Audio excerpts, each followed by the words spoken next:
Good evening. Welcome back to another edition of Chew Digest. Whether it's Chew Digest Daily or Chew Digest Diary, I'm not sure. I haven't quite figured this one out yet. I'm still working on ultimately what this is going to look like, but I just want to continue building on this habit of getting on here daily and doing this broadcasting. I want to continue making a an archive of who I am, what I sound like, what I look like, and doing this mainly,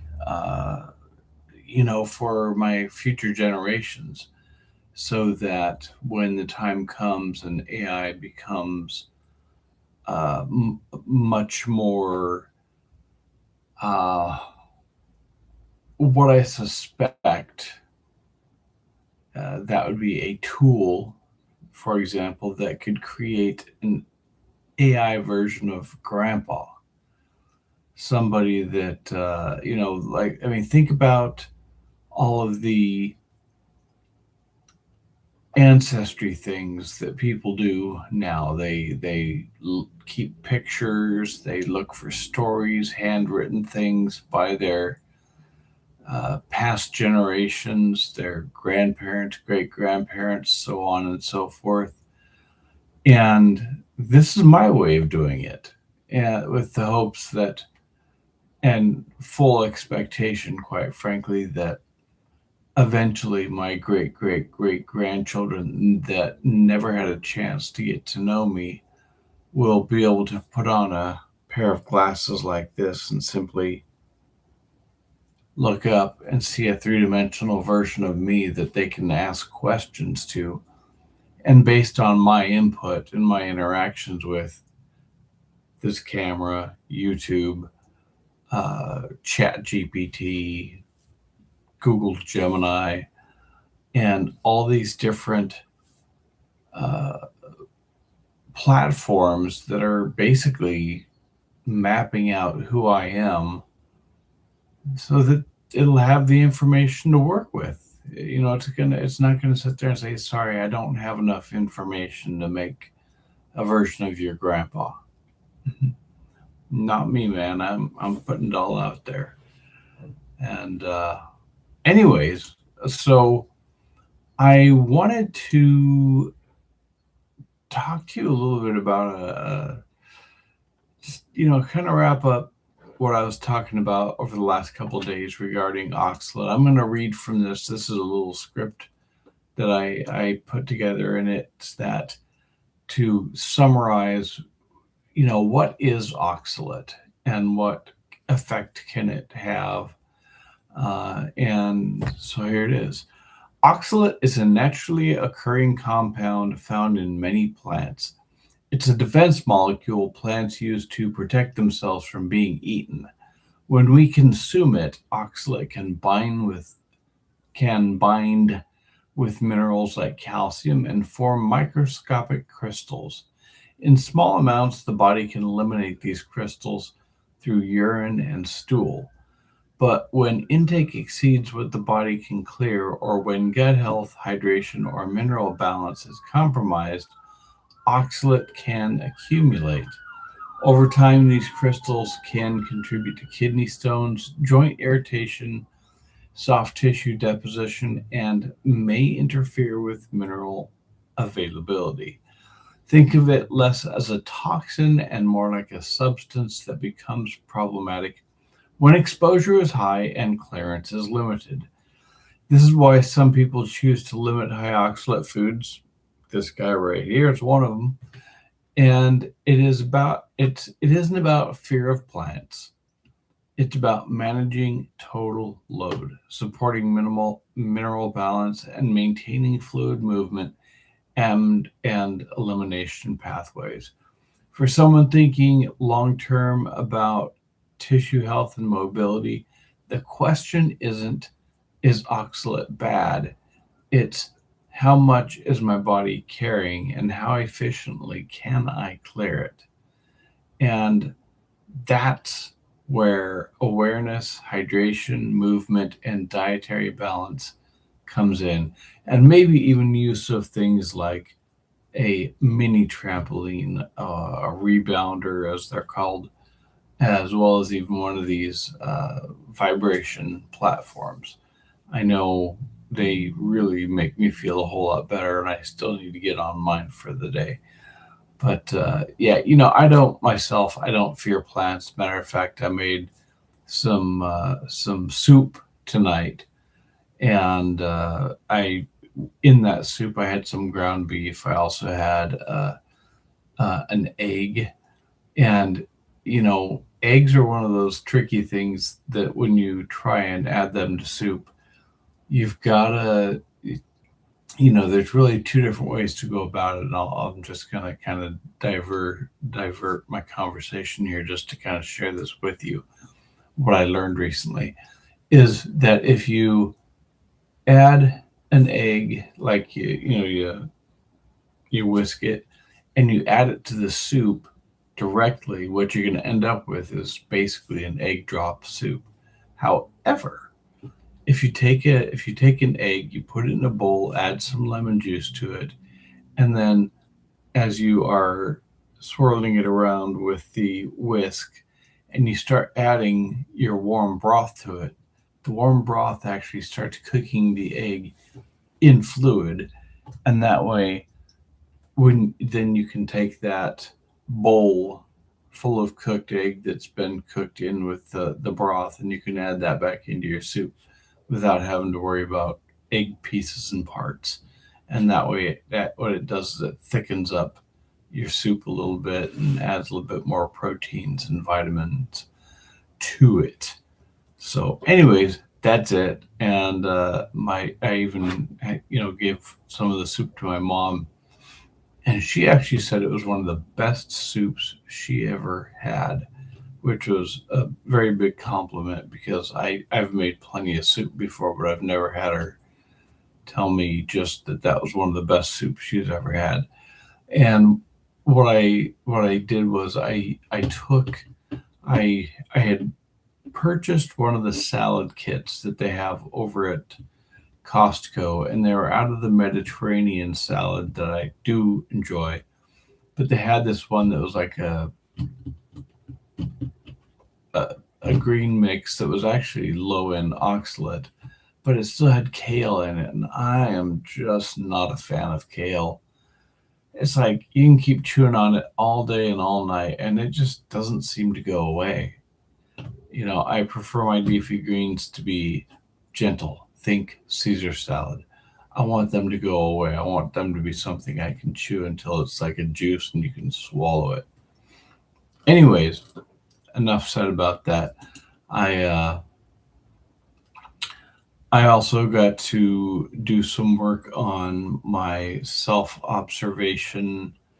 Well, it's not a self-observation project so much as it's one of my requirements for my class. I had to do some writing, and it's based on 4 different principles. In particular, the 4 different pillars are purpose, connection, insight, and awareness. And over the last 6 weeks of class, we've had to take these little, there's 13 of these little thingies in here that we have to go through from each pillar, and we need to follow what they say and what to do levels 1, 2, and 3. And this week the pillar was on purpose, and so the 3 let's see, where is it? The 3. All right. So the first one I did was level 3 of what's called Tiny Wins. The second one was called Notes to Self, level 1, and Sunrise Rituals, level 3. And basically what I wrote about was, and this was my final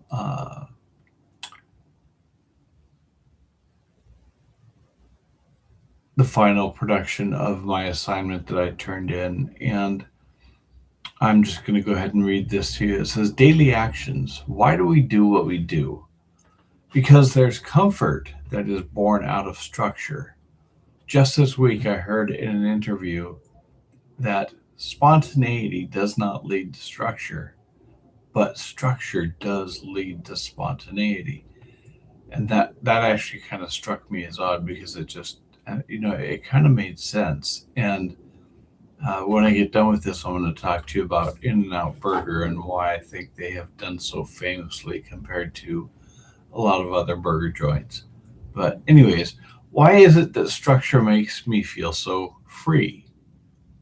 Kind of sounds like an oxymoron, right? Because it eliminates the analysis paralysis. Sometimes the hardest part is simply starting, but once engaged, resistance fades and flow issues forth. Without the tiny win of taking that first step, I'm not going to succeed at finishing a 4-mile daily walk. Creating my to be list gave me pause to reflect on who I have been, who I am, and who I hope to be. Looking back at this list, I found myself less concerned with performance and more aligned with identity. My sunrise ritual that I do every day prepares me for my day, reducing resistance. Focused, deep breathing clears my head, it invigorates me, gives me the oxygen I need to power up my being, and prepares me for that first step of my day, building up my momentum. It's my starting block, basically. That brief time of silence before the sprint of the day realigns me with my values. Purpose is not a distant goal. This is prompt number 2 from the assignment. Purpose is not a distant goal, but a daily practice. And I've never made a habit without taking the first step. But as important as the first step is, the 22 or more days that follow are the cure for the act that ultimately creates a new habit in my life. The repetition and emotional reward are what follows. The seed is not the tree, but there is no tree without their first being a seed, planted and nurtured and watered and trained. Now, I know some of you out there are thinking which comes first, the chicken or the egg. Go ask my friend Travis about that. Anyways, prompt number 3, daily life integration. Tiny, repeatable actions that shape my everyday identity feel not only sustainable, but grounding. Moving forward, I will continue to remind myself that structure is a great way for me to not take life too seriously, nor be overburdened by analysis. I don't need to take myself too seriously lest I become paralyzed unless able to enjoy the moment, curiously celebrating small completions. How about you? Anyways, back to my thought there, what I was talking about here about structure leading to spontaneity and why structure makes me feel free, makes me feel less stress. And if you are familiar with the restaurant In-N-Out, you'll know they only have one thing. And I always feel kind of funny when, if you ever go in there, if you go in the drive-thru and the person asks you what you would like, it almost feels like a silly question because they only have one thing. They have burgers, fries, and a Coke. Now, you can also get uh, a shake afterwards for dessert, but it doesn't change the fact that they only have one thing on their menu: burger, fries, Coke. Now, can you modify the burger? Absolutely. You can get a single, you can get a double, you can even get a triple or a quadruple. And they used to make them as high as you wanted them, but I think they stopped doing that. Now, can you modify what they do to the burger? Sure. You can get it animal style, you can get it protein style, you can get it all kinds of different ways. But the fact of the matter is, it's still just a what? A burger. Okay, so why are they so famous? Because quite frankly, aside from the fact that the ingredients are fresh, so for sure when you go in, you're not going to get wilted lettuce, you're not going to get a skanky tomato. Everything is fresh, and but in reality, it's kind of plain, plain Jane, if you will. And now, don't get me wrong. I mean, the vibe is cool. Everything inside is made of white tile. Uh, they have a kind of a dark red burgundy accent with everything. Their signature, um, one of their little signature logo things is two palm trees crossing each other, and you'll find that at every single in and out outside it, outside the restaurant. Uh, but they just keep it simple. They keep it clean. They keep it simple. Uh, you can even ask them for one of the little hats that they wear in the back so that hair doesn't fall in the food, and they'll give them to you. But again, back to the fact of the matter is that their menu is very simple. You only have one choice. There is no paralysis of analysis. There is no anxiety in what am I going to get, because you only have one choice.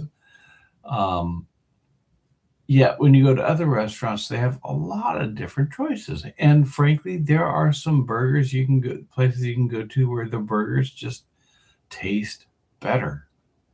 But nonetheless, In-N-Out is one of those places where it's a cult, literally a cult following.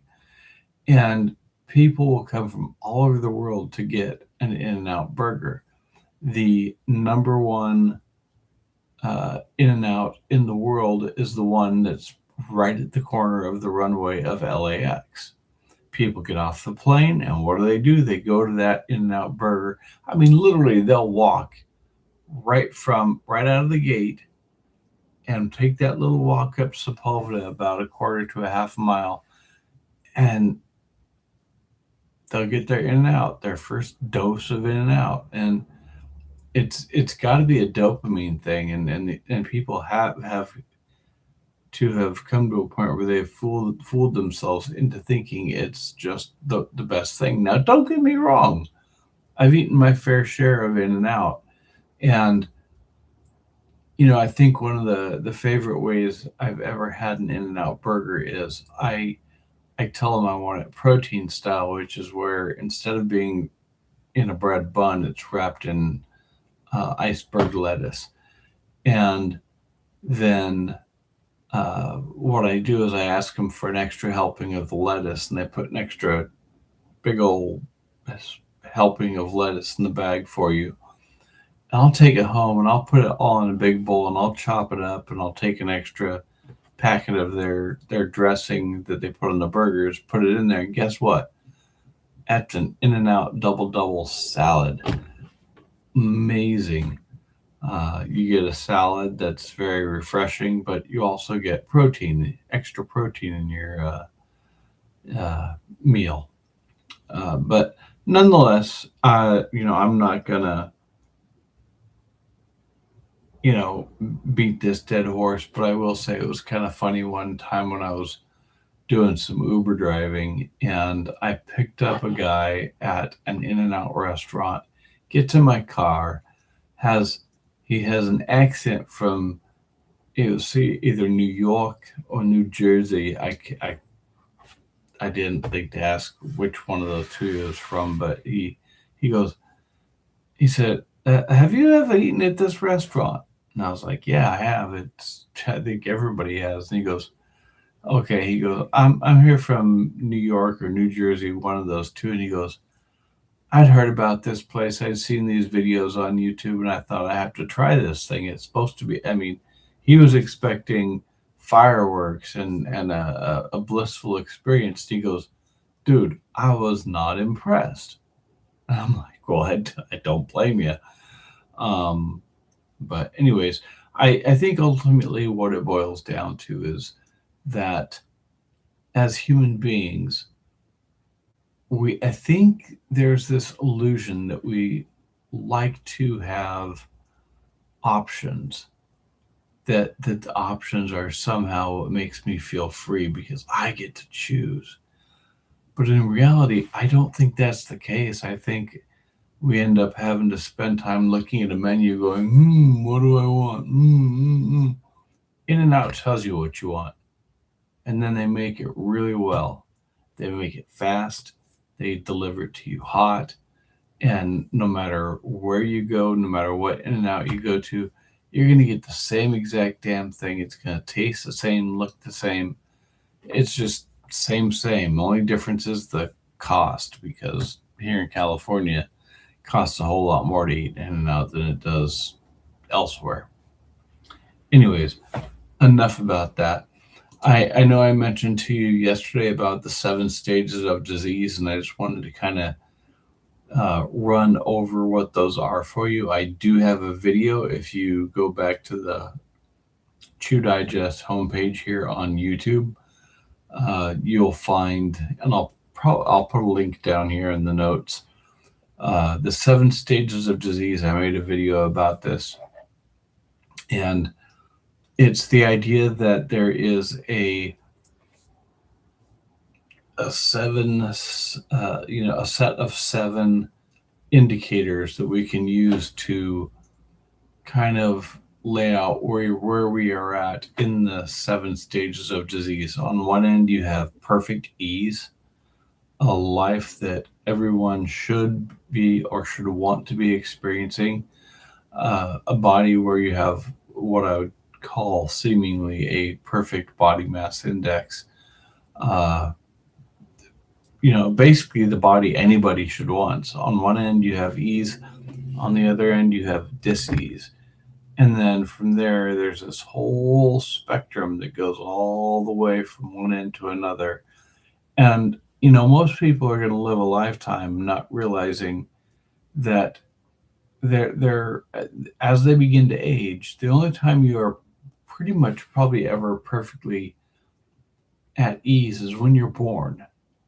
But then as time goes on, as the body begins to what we call age, I believe that most people, what they attribute to aging is simply their body slowly progressing towards the stage, the full end of what we call disease. And that human body ends up in a diseased state that can no longer sustain life. And so it just says, okay, we're going to turn off and we're going to go back to being the dust of the earth, so that more life can be built from where you came from. Ashes to ashes, dust to dust, from the dirt you came and back you'll go. I know that didn't rhyme. Kind of felt like that guy from Back to the Future. Make like a tree and get out of here.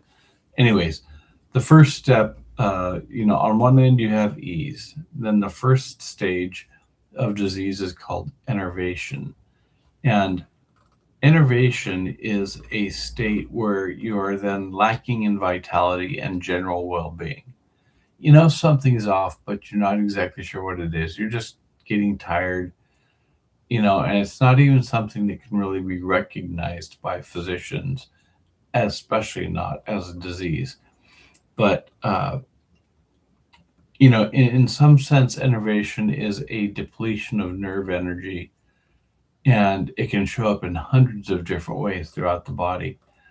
And the nerve energy is a form of electrical energy that can be measured in millivolts. Now, it's not electricity like you plug into your wall. It's chemical energy. It's the conversion of the calories we take in that our body converts into what they call ATP. And then from there, the second stage is called toxemia or toxicosis. And what that is it's a buildup of metabolic wastes.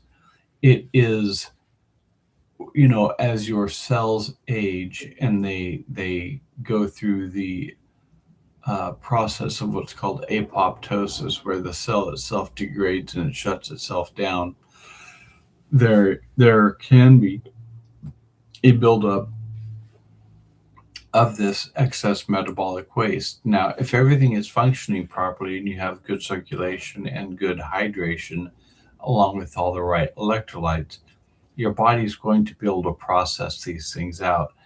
And that's why it's important that we spend time doing full body movement exercises every day, because it's our large skeletal muscles that act as pumping mechanisms that keep this fluid moving throughout our bodies, that helps keep those excess metabolic wastes moving their way back through our soft tissues and our lymphatic system back into our, I don't know if you remember me talking about this, the Virchows node that's right here above the main or not arterial, but the main venous entry back into the heart before it goes directly into the lungs to have the excess carbon stripped away from the blood so that the blood can go back to being in an oxygen-rich state. And so when toxic substances from whatever source saturate the blood and the tissues and the lymphatic system, then the condition of toxemia and toxicosis exists. And that's what you want to avoid, because then you start seeing things like asthma, the inability for your lungs to function properly. Pardon me, I had to rebalance my ears. And it's not that your blood is going to remain saturated in toxic materials. No, that is something that's going to be solved by your liver, for example. It filters out your blood, and that's why your liver recycles itself on a very short basis. The liver you have today is not the liver you had last month. I mean, literally, all those cells have been replaced. And quite frankly, I wish our fingers had that ability. You can literally donate half of your liver to somebody that needs a liver donation, and within a very short period of time, your liver will fully regenerate itself back to what it has always been. Now imagine if they could figure out how to do that with a finger, if something bad should happen. So anyways, as long as everything is functioning properly, you've got enough electrolytes in your body and you have enough fluids, the water in our bottles here, as long as you have enough of that stuff working right, it's going to keep that from building up too highly. The third stage of disease is what's called irritation. And that's when the body can begin sensing a toxic material within its presence. And that's when your body goes into high alert and starts producing more white blood cells that can then differentiate into the immune cells that then go about their business of trying to make your body whole again. And this whole process is all about your body maintaining homeostasis. It's not that there's something happening to your body that is failure. No, this is your body doing everything it can to push you back into homeostasis. Your body wants to be at ease. It wants to be in balance. It doesn't want to be out of balance, off kilter, and constantly in a state of sickness and trying to knock you down and lay you down so you can rest so that it can heal itself. No, it would rather you didn't go there in the first place. And then there's stage 4, Stage 4 is inflammation. Now, this is the point that a lot of people are familiar with. This is when they start doing things like taking Advil and Tylenol. And this is a body crisis response to a life-threatening situation marked by inflammation or fever, okay? And so when your body starts showing signs of inflammation, that's when you know you need to do something about it. A lot of people will go see a doctor. A lot of people will simply pop a pill. But usually, and this is when doctors actually, when you see them, they'll recognize that there is pathology taking place in your body, which in a sense it's a good thing, because that way they can start working together with you if you choose to utilize uh, practitioners, medical doctors as a practitioner, which realistically they don't have enough time to spend with you, and their way of dealing with it a lot of times is to offer you a certain kind of prescription that should or could get you headed back in the right direction. But I think for most people that's not always going to be the case, and for myself, I just would rather not go there in the first place. I'm going to do everything I can to just avoid that by not taking the steps 1, 2, and 3 that's going to get me to step number 4, which is inflammation. Now I'm going to kind of skip ahead here because I don't want to have this video last too much longer.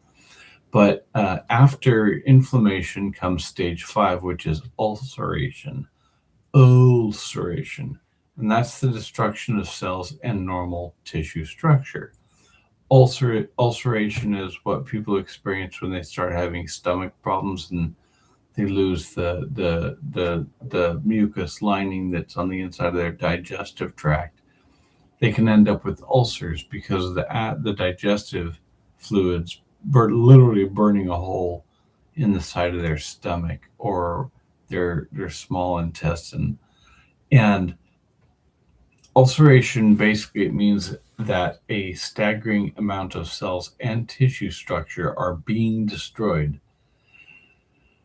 You don't want that because this then exposes nerves and a lot of intense pain. While the body may use an ulcer as an outlet, think about like pimples. Pimples are ulcerations, basically. They're outlets for extraordinary toxic buildup, thereby relieving itself. And I remember I used to do a broadcast with a health and wellness expert, and he used to refer to, these big old boils and pimples that people have as the body creating another anus for garbage to come out of, which, I mean, it's true. It's kind of gross to think about that. It's like your body builds another butthole on your cheek, and what do? But you squeeze it and let out the gross. After ulceration, what ultimately ends up happening is your body says, okay, I can't handle this anymore. And what you'll end up with is what's called induration, a scarring or hardening of soft tissues. This is pretty much the last thing you want, because induration, being a hardening of tissues, or the filling in tissue vacancy with hard tissue, scarring, for example. Scarring is a form of induration, but in most cases, scarring is not a stage of disease, but it's a way of your body holding itself together, where there was an acute injury, whether it's, a bullet hole, or you fell over and cut yourself open, your body's going to scar. And I mean, that's a good thing. You don't want your wounds to stay open forever. Anyways, induration is the last stage during which the body exerts intelligent control. Now, mind you, intelligent control.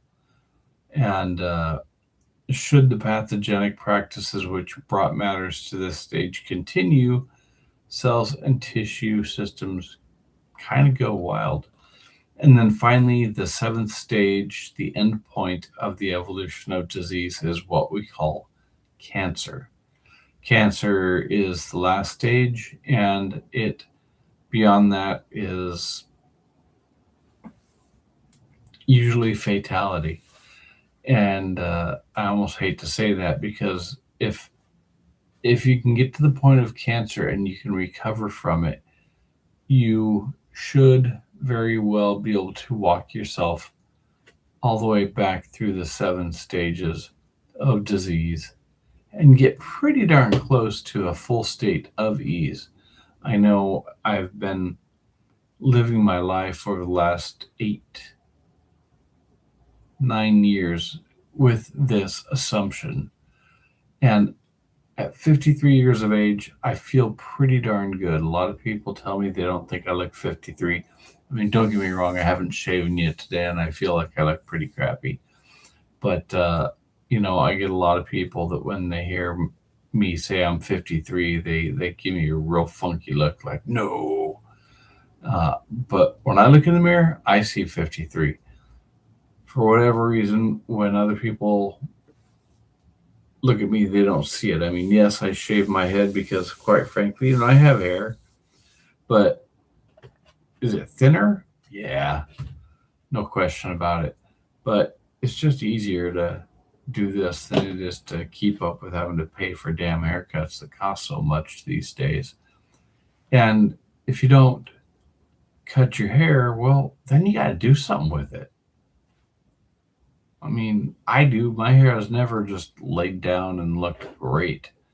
I never had that Justin Bieber kind of hair. Never say never, right? Anyways, so I just wanted to share with you those 7 stages of disease. I will post a link to the video in the notes below on the 7 stages of disease, where I'm driving around in my little Prius. I made a video of it driving back from San Pedro one day all the way back over into Long Beach. And I narrated that, and it's a pretty cool video. Anyways, I just want to thank you again for hanging out with me now for 37 minutes as I present this video, so I can leave a journalistic representation of who I am for future audiences, if people want to be a part of this channel and if they enjoy what it is that I'm doing, or simply for my great grandchildren that want to experience who I was as one of their ancestors. I figure that if we want to accomplish that, we need to individually provide as many data points as possible so that our future technologies can actually have a very large pool to draw from, so that when they want to have a conversation with me, they are literally going to be able to have a conversation with me using my own voice, my own facial expressions. It'll even have glasses on, I'm sure. And to me, that's cool. I mean, I know a lot of people out there are afraid of technology or sharing who they are on the internet, but I'm kind of over it. I want to leave